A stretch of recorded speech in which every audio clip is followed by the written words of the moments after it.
Esta semana una cierta información por parte de la AFIP produjo malestar en algunos productores. En la zona del sur de Córdoba se está pidiendo información acerca de lo que fue la última cosecha gruesa. Información que suele darse a partir del mes de octubre. Según los ruralistas, es una cierta presión que el gobierno ejerce para conocer el nivel de sus ventas.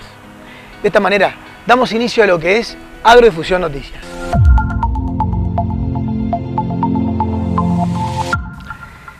La primera nota tiene que ver con una interesante historia que nos cuenta el ingeniero Ezequiel Pacente. Historia digo porque hace 3 años que viene desarrollando esta actividad, mezclando cultivos de cobertura con cultivos agrícolas. Le hicimos en el medio del campo del INTA de Pergamino y lamentablemente van a sentir un poquito de viento en la nota, pero tiene que ver justamente con trabajar al aire libre. Este es un trabajo en conjunto con la gente de Gentos y 2 grupos de la experimental de Pergamino. Uno es el grupo bovino, al cual yo represento, y el otro es el grupo de gestión ambiental, que ellos tienen mucha experiencia en lo que es cultivos de cobertura. ¿Está bien?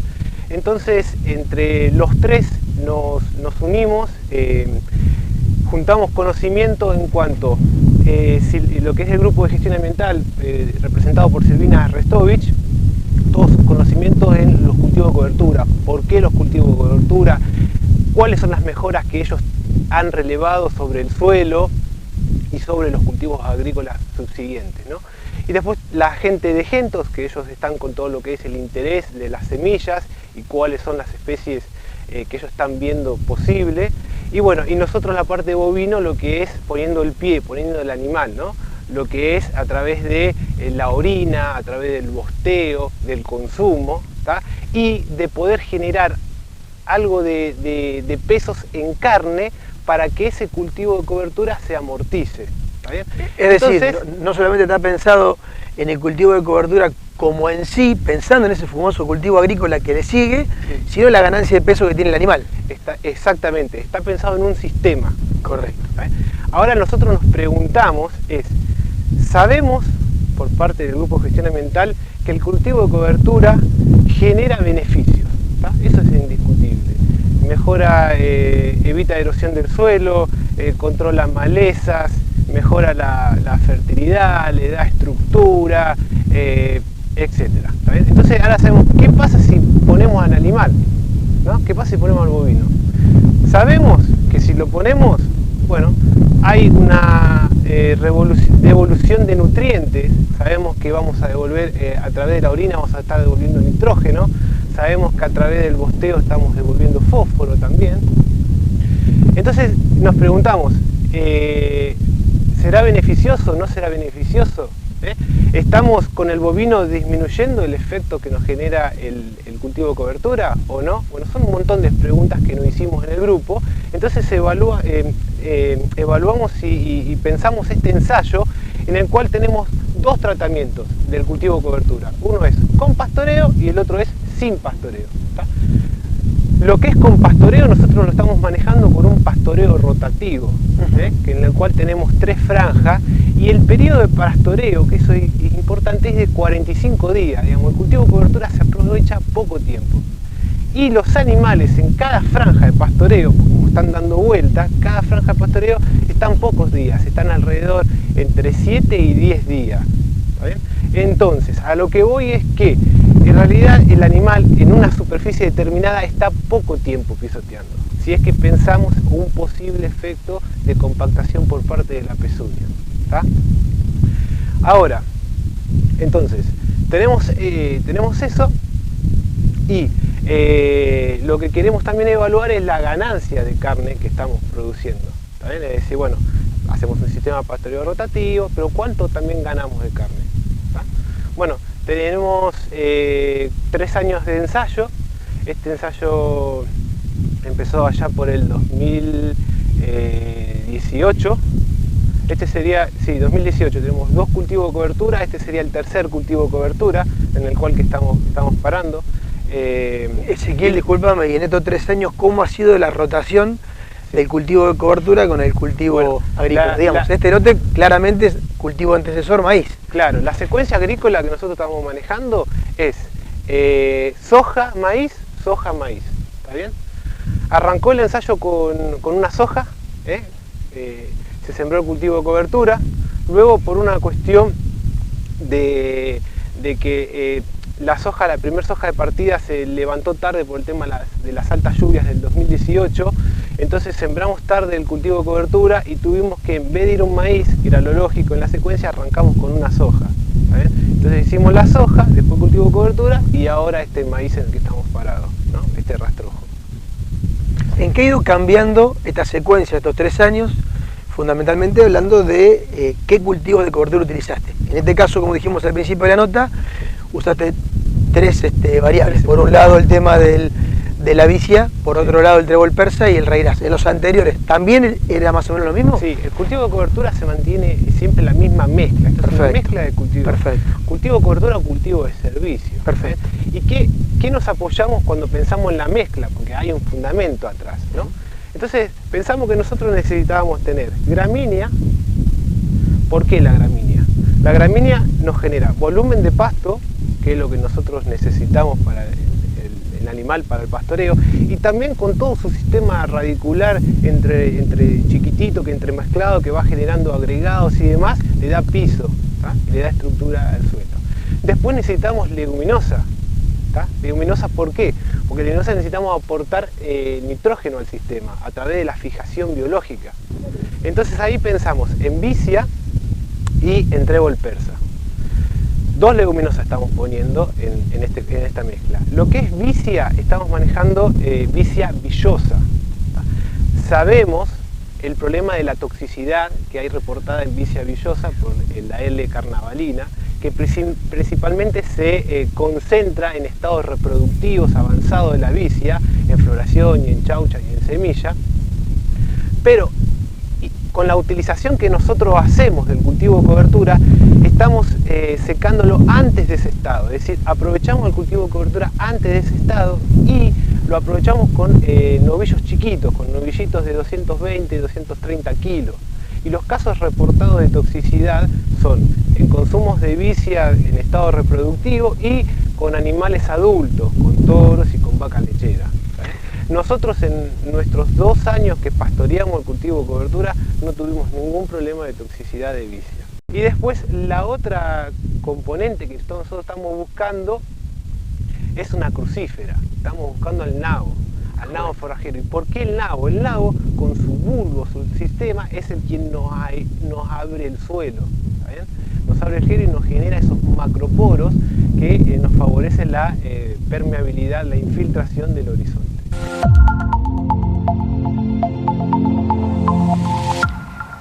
Si bien cuando pensamos en la provincia de Misiones nos referimos casi siempre a la yerba mate, el día 21 de mayo se va a celebrar el Día Internacional del Té.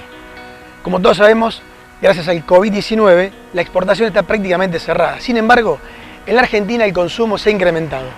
Hoy los argentinos consumimos 160 gramos de té por año, algo así como 80 tazas por año. De esta manera, nos vamos a la primera pausa. Quédense con nosotros.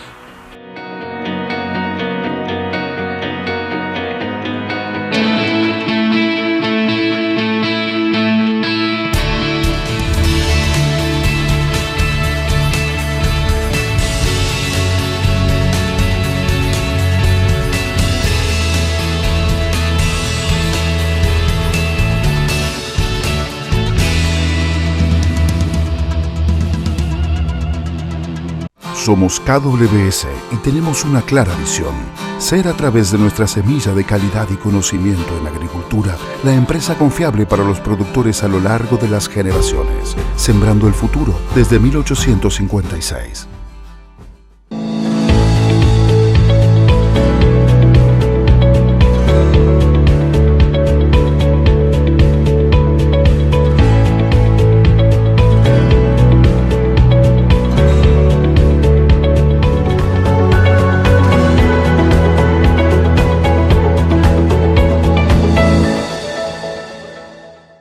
En Bayer, el futuro de la agricultura lo hacemos juntos y lo hacemos con innovación, sustentabilidad y transformación digital en beneficio de los productores, de los consumidores y del medio ambiente. Bayer, ciencia para una vida mejor.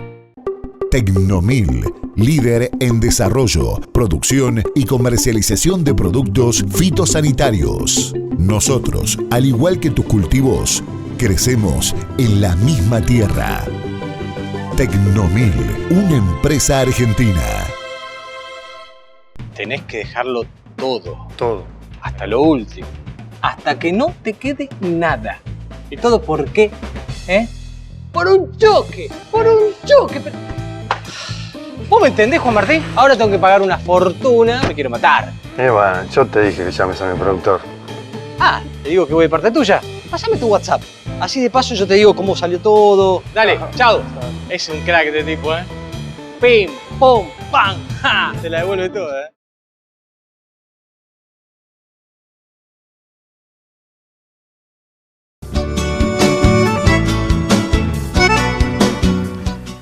Hace unos años atrás, la empresa Rizobacter Argentina lanzó el programa Gota Protegida. En este caso, el ingeniero Juan Pablo Timpone nos cuenta las implicancias que ha tenido en los últimos 5 años y la importancia que se le da hoy día a las aplicaciones periurbanas. En Gota Protegida hace 5 años se creó aproximadamente y el principal interés en aquel momento ya era tratar de generar información consistente y consensuada para pulverizaciones. En especial nos preocupaba la eficacia, pero también empezamos a ver la periurbanidad como un problema grave. ¿Por qué? Bueno, porque la sociedad lo demanda y porque el crecimiento demográfico nos lleva a poner el foco en eso. Hoy es un tema fundamental y te diría que el foco de Gota Protegida y de todas las empresas que forman parte pasó a ser primero periurbanidad en términos de control de la pulverización, en términos de lograr caldos eficientes en los sectores donde se va a pulverizar, pero también mirando de reojo el control en términos de deriva de esa pulverización. Y entonces hoy generar información sobre cómo regular una máquina, cómo obtener un buen tamaño de gota, qué ayudantes, si una antideriva, si un aceite pueden ayudar en eso o qué tipo. Y del mismo modo también el otro punto es estar de la mano con el productor en un aspecto fundamental que ha sido el stacking o el apilamiento de insumos para complementar distintas adversidades y que hoy eso demanda conocimientos químicos para lograr estabilidad de esos caldos. Así que hoy si la gente entra a Gota Protegida va a encontrar información de periurbanidad y va a encontrar información muy fresca sobre cómo formular caldos complejos, sin cortes, sin separaciones, sin diferencia de fases. Saber que el dinero invertido va a estar invertido igualmente a lo largo de cada centímetro cuadrado de la hectárea. Es cierto que de alguna manera fue un poco premonitorio y casi adelantado, como bien decías vos, empezar a pensar que esta sociedad que va creciendo y las ciudades van desarrollándose y van transformándose de tal punto de quedar ese campo que era productivo y agrícola pegadito a una casa o a un barrio que recién se está desarrollando. Digo yo, en el sector agropecuario y fundamentalmente el productivo, todo el mundo casi sabe cómo tratar, cómo armar un caldo y pensar en esa gota protegida y cómo sabemos qué antiadherente usar o digamos qué productos utilizar para no terminar teniendo problemas con el vecino. Pero es el vecino el que por ahí debería tener un poquito más información y saber que hay muchos productos, muchas posibilidades que hoy tienen los profesionales para hacer bien las cosas.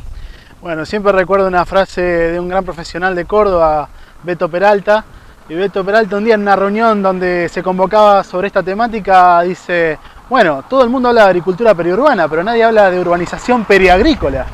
Y ciertamente eso también ocurre, ¿no? El productor llega, todos vimos lo que fue la migración en Argentina, todos tenemos descendientes de fuera de esta nación en términos de nuestros apellidos y nuestra sangre, y se vino a producir y se asignaron tierras, y luego la población urbana avanza sobre eso de modo natural y así es probable que ocurra en todo el mundo. Ahora, ¿cómo lograr esa interacción? Bueno, ciertamente en Gota Protegida estamos haciendo muchas capacitaciones. Esta semana, solo en una semana ya hicimos 3, quiero decir, y en cada una de esas hubo, en una fue gigantesco, hubo más de 300 personas, luego el promedio de 70, 80 personas, son abiertas al público para generar esa información.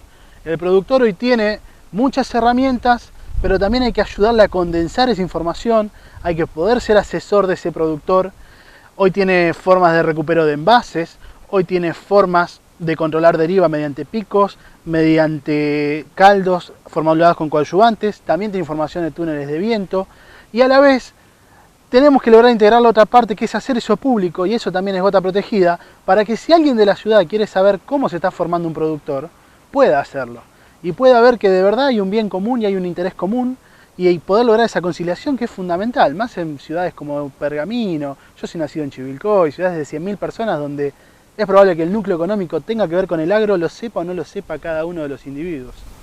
Juan Pablo, con esta nueva moda que lamentablemente de alguna forma la pandemia nos llevó a tratar de instalar, que es estas charlas que vos recién hablabas con respecto a tener, bueno, charlas por internet y estar casi todo el día conectado, porque casi todo el mundo, como tiene que estar en su casa y en su hogar, está frente a una computadora. ¿Te empieza a generar algún ruido en el sentido de decir, bueno, antes se organizaba un congreso y asistía cierta cantidad de personas? Hoy pareciera ser de que llegás a muchas más casas, a muchas más profesionales y mucho más personas independientes, porque hoy cualquiera con una clave ingresa y se informa. Sí, es una herramienta fundamental. Hoy estamos incluso validando aquellas cosas que los especialistas en comunicación nos decían, ¿no? De abrirnos a nuevas tecnologías, a nuevos medios, de multiplicar las vías de salida de la información. Hoy, obligados por esta situación, estamos validando muchas de esas cosas. También presenta nuevos desafíos, porque uno hace una capacitación virtual, genera una invitación abierta, y eso también implica cómo verificamos la atención del público, cómo verificamos, no hay una cara instantánea en la cual verifiquemos que nuestro mensaje llegó bien, que nuestra expresión fue la correcta. Así que cada vez más estamos tratando de exigir algunas formas de feedback, llenar formularios, dar encuestas de satisfacción al final de una capacitación, quedarnos con un correo. Así que por favor, a la gente que participa, que no piense que dejarnos un contacto de quiénes son es una forma de, una garantía de invasión futura, sino que de verdad lo que necesitamos es pulir esto. Hoy hay posibilidad de que antes tenían que pagar un congreso, fácilmente se pagaba un congreso $200 por persona. Hoy es un clic y es tu cuota de internet de todos los meses. Pero necesitamos ser mejores. Así que es una nueva forma de trabajar. Seguramente en muchos sectores vino para quedarse, seguramente en muchos otros nada va a reemplazar al ingeniero en el campo verificando la gota, la recomendación, una fertilización, un pool de malezas, el tratamiento en una altura adecuada de una maleza. Son cosas que vienen para integrarse. Ahora, para hacer una integración correcta, necesitamos saber que estamos haciendo lo correcto y que el mensaje tenga ida y vuelta. Así que a eso sí me parece muy importante invitar, es a que la gente exija, en el buen sentido, a las empresas lo que no les conformó, lo que no llegó a ser igual que antes, porque tenemos que poder puentear toda esta situación y lograr encontrarnos en un punto mejor dentro de un tiempo.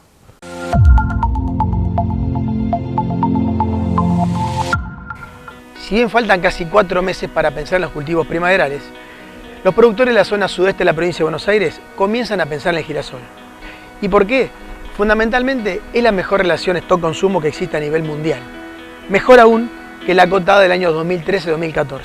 Por lo tanto, se espera una muy buena siembra para el cultivo de girasol. De esta manera, nos vamos a la segunda pausa. Quédense con nosotros.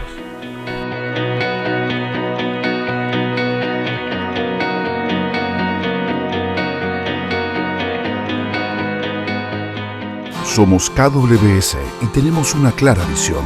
Ser a través de nuestra semilla de calidad y conocimiento en agricultura, la empresa confiable para los productores a lo largo de las generaciones, sembrando el futuro desde 1856. Tecnomil, líder en desarrollo, producción y comercialización de productos fitosanitarios. Nosotros, al igual que tus cultivos, crecemos en la misma tierra. Tecnomil, una empresa argentina. En Bayer, el futuro de la agricultura lo hacemos juntos y lo hacemos con innovación, sustentabilidad y transformación digital en beneficio de los productores, de los consumidores y del medio ambiente. Bayer, ciencia para una vida mejor. Paga tus boletas municipales sin salir de tu casa. Ingresa a www.pergamino.gov.ar/online. Hacé clic en el botón de consulta y liquidación de tasas. Selecciona el servicio que quieras pagar. Completa los datos con la información de tus facturas anteriores y hacé clic en Mercado Pago. También podés abonar desde la app de Mercado Pago y desde tu home banking a través de RedLink o Pago Mis Cuentas. Recordá que durante la emergencia del COVID-19, las ventanillas de cobro de la municipalidad permanecerán cerradas. Cuando pagás tus tasas municipales, ayudás a que Pergamino siga funcionando. Cumplir con el pago de tus tasas beneficia a todos. Quédate en casa. Es un mensaje de la Municipalidad de Pergamino.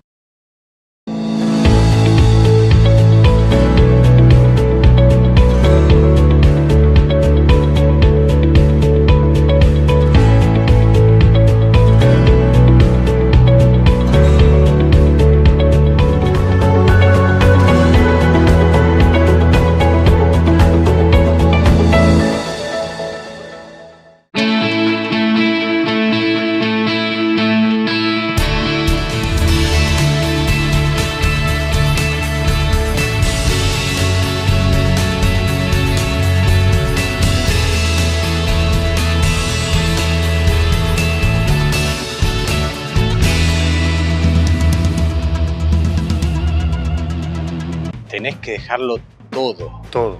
Hasta lo último. Hasta que no te quede nada. ¿Y todo por qué? Por un choque. Por un choque. ¿Vos me entendés, Juan Martín? Ahora tengo que pagar una fortuna. Me quiero matar. Bueno, yo te dije que llames a mi productor. Ah, te digo que voy de parte tuya. Pásame tu WhatsApp. Así de paso yo te digo cómo salió todo. Dale, chao. Es un crack este tipo, Pim, pum, pam, ja. Se la devuelve toda,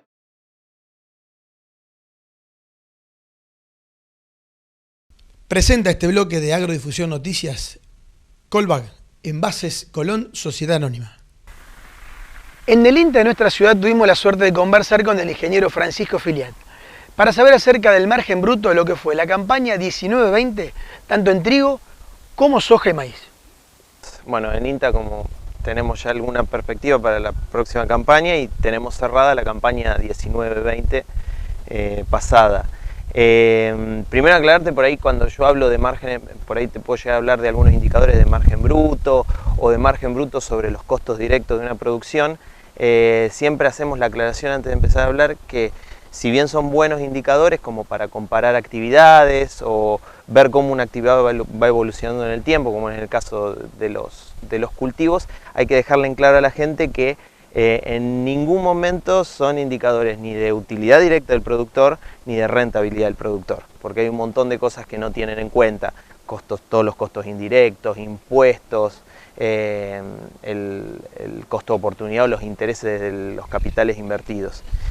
Bueno, dicho eso, la campaña pasada bueno, se caracterizó por tener algunos cambios desde el dólar, que implantamos un trigo con $1 y terminamos con $1 oficial a la cosecha del último cultivo de verano, que está un 63% por encima, siempre hablando de dólar oficial, con retenciones o derechos de exportación que cambiaron también en el medio de la campaña, donde habíamos terminado un año con un trigo y un maíz que tenían un 7% de retenciones y una soja alrededor de un 25%, y hoy nos encontramos con derecho a exportación del 33% para soja y del 12% para trigo. Y bueno, y por ahí con las cosas que un poco más interesan por ahí para un margen bruto, los precios que han cambiado y que lamentablemente para esta campaña fueron un poco a la baja. En el caso del trigo fue el caso que los precios a cosecha en comparación con los últimos 3 años menos variaron, prácticamente no hubo variación, pero sí hubo variaciones a la baja tanto en soja como en maíz, respectivamente alrededor del 15 al 17% en los dos cultivos. Y después también, a ver, el margen bruto uno lo piensa a través del precio que obtiene por el cultivo y también del rendimiento. Y bueno, el rendimiento, quieras o no, está simplificándolo mucho, atado un poco al clima que hemos tenido. La pasada campaña, si uno mira como un indicador muy resumido de la climatología, tuvimos precipitaciones que se encontraron un poco por debajo de la media de las históricas de los últimos 10 años, con algún pico muy particular por encima en diciembre, a principio de la campaña de invierno y hacia finales de la campaña de verano. Esto hizo que los rendimientos sean un poco dispares para algunos cultivos, particularmente para soja y soja de segunda. A ver, nosotros además de hacer estos cálculos siempre llevamos un registro de las principales actividades del partido, y para la pasada campaña se observaron en trigo rendimientos que fueron desde los 3.000 kilos hasta los 5.300 kilos por hectárea, en soja desde los 2.500 kilos hasta los 4.500, 4.700 kilos por hectárea, y en maíz, por este pico de precipitación en diciembre, hubo más estabilidad y los rendimientos estuvieron menos dispersos, entre 8.000 kilos a 11.000 kilos por hectárea.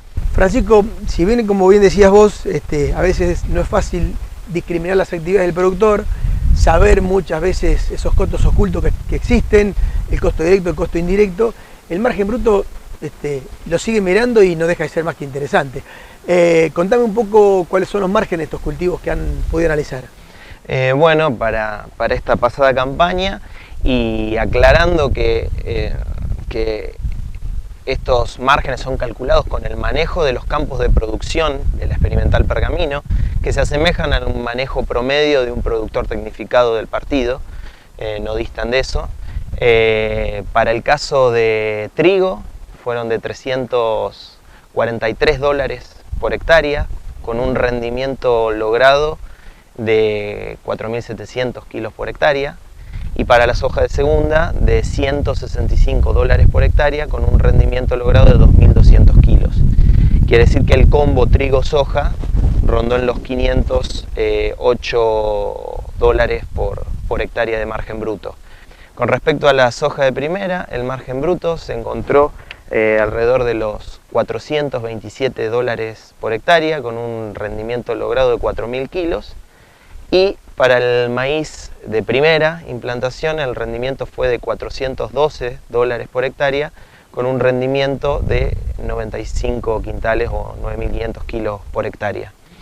Es decir que la relación trigo-soja de segunda, en este caso, aparentemente fue la más favorable. Exactamente, si uno lo ve desde el punto de vista del margen bruto, la relación más favorable fue la de trigo-soja. Pero viste que yo al principio te decía que nosotros también vemos otro indicador, que es el margen bruto comparado con los costos directos a la actividad, que de vuelta, aclaro, por los valores que tiene, no tiene que ser asociado a una rentabilidad del productor. Es simplemente una tasa de retorno de cómo el cultivo le retorna al margen bruto que obtiene. Si uno mira esta relación, que es porcentual, la sucesión trigo-soja se encuentra en un 108%, el maíz en un 82% y la soja de primera en alrededor del 174%. Este indicador también explica un poco por cómo, a pesar de que la soja en el margen bruto no muestra el mejor número, al ver esta relación entre los insumos que cuesta hacer la soja y lo que nos retribuye de vuelta a nivel margen bruto, no más allá de eso, vemos el porqué de la tendencia del productor a implantar estos cultivos. Bueno, y con respecto a ver cómo fueron estos márgenes brutos, si tomamos el promedio de las últimas 3 campañas para la experimental Pergamino, nos encontramos que en trigo tenemos una leve baja de un 4% con respecto al promedio de los últimos años. En soja esa baja es un poco mayor, alrededor del 10% con respecto a los últimos 3 años. Y en maíz es donde se encuentra la baja más grande, alrededor del 32%. En maíz no solamente, en soja un poco se explica por la variación de precio. En maíz, además de la variación de precio con respecto a las últimas 3 campañas, en las campañas anteriores hubo campañas sobresalientes para maíz, tanto en rendimiento como en precio para la experimental. Entonces eso hace que la brecha sea un poco mayor. Y también, como última aclaración de esta campaña o de todos los cálculos que hacemos, nosotros, como yo te dije al principio, presentamos datos. Si bien hacemos un seguimiento del partido y de los cultivos en el partido económico, presentamos datos del manejo de la experimental con rendimiento de la experimental. Y por ende estos márgenes brutos están calculados como si fuera un campo propio. O sea, estos números son para campo propio. Si uno tiene que pensar en un campo que arrienda a cualquiera de estos números, le tiene que estar agregando un costo que puede oscilar dependiendo de las condiciones de contrato y del precio que acuerde o el tipo de campo, entre los 260 hasta los $380 por hectárea.